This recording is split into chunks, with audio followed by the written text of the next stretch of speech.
சாம்பார் பொடி ரெடி ஆச்சு. இப்போ இந்த சாம்பார் பொடி செய்யறதுக்கு என்னென்ன செலவு சேர்த்துருக்குறோன்னு வாங்க பார்க்கலாம்.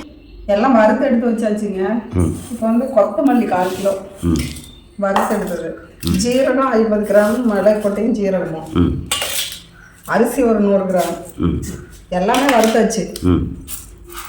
துவரம் பருப்பு 100 கிராம், கடலை பருப்பு 100 கிராம், உளுத்தம் பருப்பு டேஸ்ட்டுக்காக நான் 1 ஸ்பூன் போட்டு வறுத்து வச்சுக்கிறேன், அது டேஸ்ட்டாக இருக்கும்னு சொல்லிட்டு.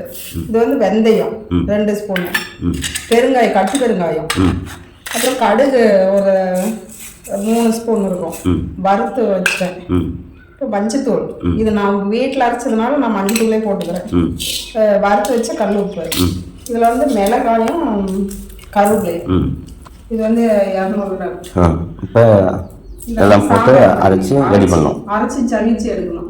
அரைச்சிக்கலாம். ஓகே,